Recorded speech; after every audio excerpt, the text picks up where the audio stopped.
Quan portem a una bugaderia una peça de roba i ens la renten en sec, utilitzen un tipus de detergent que conté clor, un component tòxic per l'entorn i que, abocat en grans quantitats al medi ambient, pot contaminar-lo.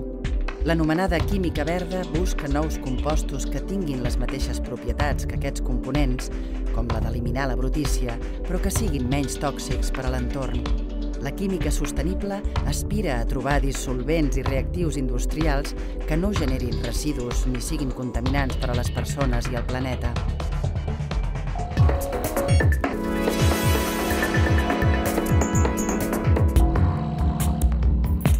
Jo soc científica perquè durant la carrera de química hi havia una assignatura que m'agradava molt, que era compostos de coordinació, i se'm va oferir la possibilitat de fer el doctorat amb el professor que impartia aquella assignatura, i per això soc científica.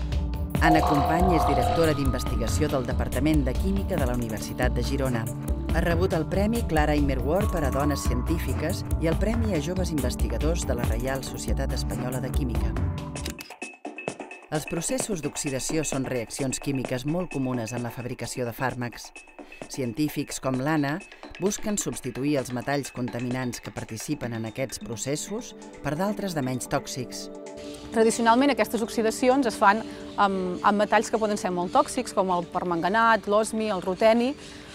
Són metalls tòxics, són poc abundants, són molt cars, llavors hi ha un interès en general per canviar aquests metalls per altres que siguin més abundants, menys tòxics, més barats, com per exemple ferro, coure, níquel, cobalt, etc.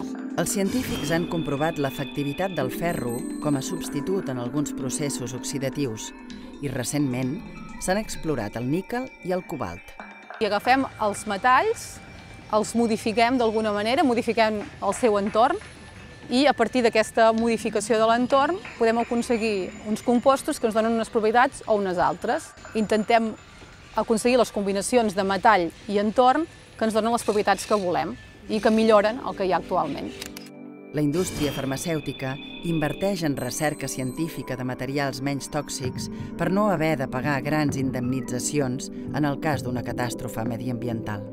100% segur anem cap a una química més sostenible a nivell industrial, bàsicament perquè, com que les empreses bàsicament volen tenir beneficis, volen evitar multes. Llavors, les regulacions actuals obliguen a les empreses a anar en aquesta direcció i a intentar minimitzar els residus, la toxicitat, etc.